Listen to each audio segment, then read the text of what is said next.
Before we begin, I want to share a brief sensitivity notice. Today's video is an unfiltered look at my personal journey, and it includes honest discussions about family trauma, childhood instability, and mental health struggles. I am sharing these experiences for documentary and awareness purposes. I am not a mental health professional, and this content is not a substitute for medical advice. If you are currently in a vulnerable place, please prioritize your well-being and consider if now is the right time for you to watch. If you or someone you know in the Philippines needs support, please reach out to the National Center for Mental Health Crisis Hotline at 1553. You are not alone. This is a space for honest documentation and community support. Let's begin. There are moments in life when everything falls apart at the same time. The people who were supposed to protect you become the very reason you want to disappear. The place that was supposed to feel like home becomes the most dangerous place to be. And you find yourself asking a question that is terrifying to even think about. What is the point of still being here? I want to talk about that today. Not in a dramatic way. Not for sympathy. But because I think there are people watching this right now who are carrying the same weight and nobody is talking about it honestly enough. So I will. My name is Jonna, and for a long time, I was not living. I was surviving. And those two things are very, very different. Let me start from the beginning, or at least the part I can share. I grew up as the firstborn child in a family where chaos was normal. My father was an alcoholic. My mother has what many people now recognize as narcissistic behavior, which means she genuinely believes she never makes mistakes. Every problem, every failure, every bad thing that happened, it was always someone else's fault. Usually my father's. And after my father passed away in 2012, it became mine. I became the one who carried everything. Every burden that belonged to my siblings, every problem that should have stayed with the people who created it, somehow became my responsibility. I tried to fix things. I tried to hold everything together. I tried and I tried and I tried for decades. For almost 3 decades, that was my life. And here is something important I want you to understand, especially if you have never experienced this type of environment. When you grow up surrounded by chaos, instability, and emotional danger, your body and brain start to adjust to that. Your nervous system is always on high alert because it learned early that things can go wrong at any moment. This is not a choice. This is not weakness. This is what trauma does to a person over time. Experts call it complex PTSD, complex post-traumatic stress disorder. The word complex is there because it is not from one single event. It comes from repeated, ongoing exposure to harmful situations, usually starting in childhood. Some of the symptoms include constant anxiety, hypervigilance, which means always waiting for the next bad thing to happen, emotional sensitivity, difficulty trusting people, and even physical reactions to stress. In my case, I developed hypertension and blood sugar problems, even in my early 20s. My immune system became weak. My body was paying the price for what my mind was carrying. There came a point where I had to make a very difficult decision. Not just difficult, dangerous. Because staying was dangerous. Leaving was also dangerous. But I chose to leave. I escaped from my family. And I have been hiding ever since. I know that sounds extreme. In Filipino culture especially, family is everything. You are taught from childhood that family comes first, that you forgive, that you endure, that you stay. And for a long time, I believed that too. I tried that too. But after spending most of my life, 3 decades, in a situation that never changed no matter how hard I tried, I had to ask myself one honest question. If I stay, will I survive? The answer was no. So I left. And some people in my life, the ones who took me in, the ones who gave me a safe space without demanding explanations, they became my lifeline. I am deeply grateful for them. They did not ask too many questions. They respected my privacy. They trusted that my reasons were valid. And because of them, I had a place to breathe. But even after leaving, the healing did not happen automatically. That is something people do not always talk about. You can remove yourself from a toxic situation and still feel like you are in it. Your body remembers. Your nervous system does not just switch off because the danger is gone. I still flinch at loud noises. I still feel my chest tighten when someone says they have something important to tell me because my brain immediately prepares for the worst. On certain days when it rains heavily, I feel it in my body even when I am safely indoors. These are trauma responses. They are real. They are not me being dramatic or oversensitive. They are the result of years of living in survival mode. And during all of this, during the pandemic, during the hiding, during the depression, during the days when I genuinely could not find a single reason to keep going, something unexpected happened. I discovered BTS. Now, before you roll your eyes or skip ahead, let me explain. Because this is not a fan story in the way you might be imagining. This is a story about finding something to hold on to when you have nothing left. It actually started because of my students.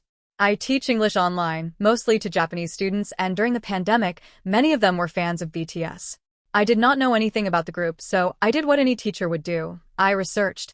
I downloaded a picture with all the members' names, so I could ask students about their favorites and actually have a real conversation. That small gesture opened up something I did not expect. I started listening to their music just to be familiar with it. I was already enjoying Japanese songs at the time, so adding a few Korean songs did not feel like a big deal. But then I started watching their videos. Not just performances, their behind-the-scenes content, their funny moments, the videos their fans made. And slowly, without me even noticing, something shifted inside me. I want to be clear about something. I am not the type of person who easily says, I am a fan of anything. Especially not with a fanbase as passionate and energetic as BTS Army. That kind of intense energy can feel overwhelming when you are already exhausted just from existing. So for a long time, I just quietly watched and listened and did not put a label on it. Then in 2022, BTS held their concert in Busan. And watching that, something clicked. I realized I genuinely love this group. Not in a superficial way. In the way that their music and their presence had become a small but real source of light during my darkest period. Their songs gave me something to feel when I was numb. Their humor made me laugh when laughing felt impossible. And then, without planning it, I made myself a quiet promise. I want to stay alive until BTS comes back. That became my goal.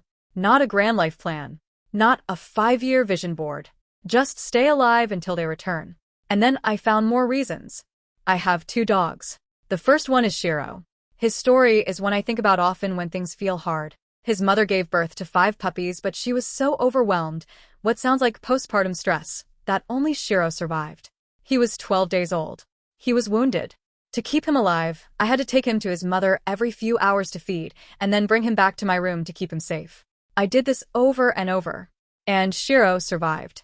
About 6 months later, his mother had another litter, and that is how I got my younger dog, Rukawa, in 2024.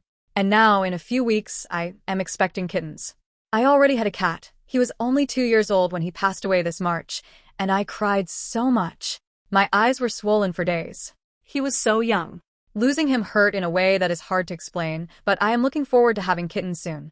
These animals, they are not just pets. They are reasons. When you are in a dark place and you are trying to find even one small reason to get up in the morning, sometimes it is a 12-day-old puppy that needs you.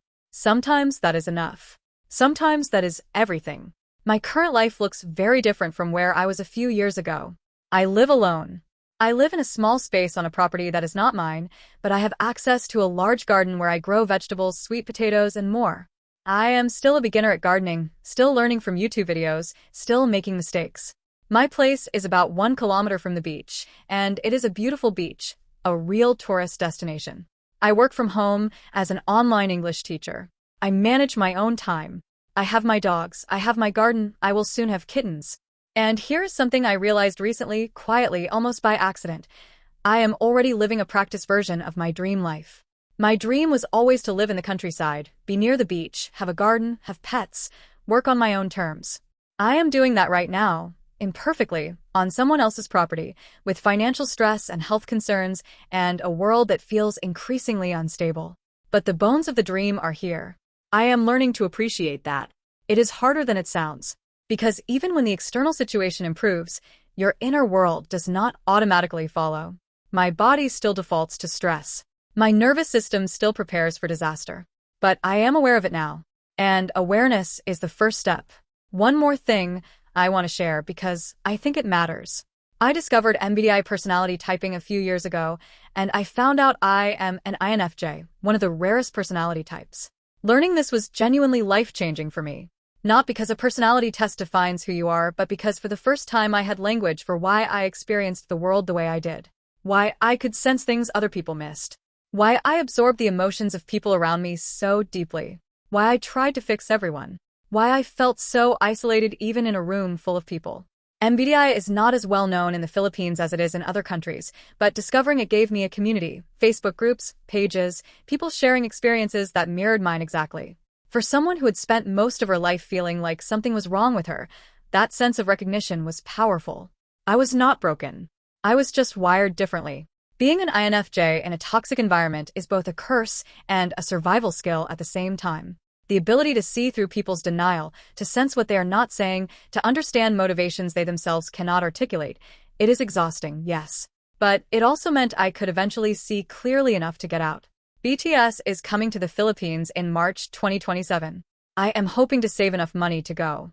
I hope the world stays stable enough for that to happen. I hope I am still alive and healthy enough to be there.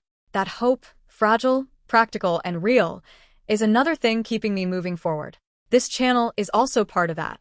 I am working toward monetization. I want to build something that can eventually support my retirement. I have health conditions that started young: hypertension, blood sugar issues, and there is heart disease on my mother's side. My father passed away at 48. I am aware that my time might be limited. That does not make me want to stop. It makes me want to use the time I have more intentionally.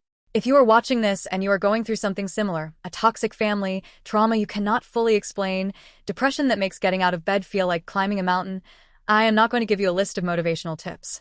I am just going to tell you what worked for me, or at least what kept me here. Find one reason. It does not have to be big. It can be a puppy that needs feeding every few hours. It can be a group of musicians you have never met. It can be a garden that does not exist yet. It can be the small, stubborn decision to live one more day and see what happens. You are not dramatic. You are not broken. You are not too sensitive. You have been through real things, and your body and mind are responding to real experiences. That is not weakness. That is being human. Take it one day at a time. Appreciate what is small. And if you can, stay. Thanks for watching. If you found this helpful or relatable, please subscribe to join my journey toward 2,000 videos. On this channel, I share unfiltered ESL stories, yes, even the toxic ones, alongside Japanese and Korean language tips, my plants, my pets, and the reality of solo living.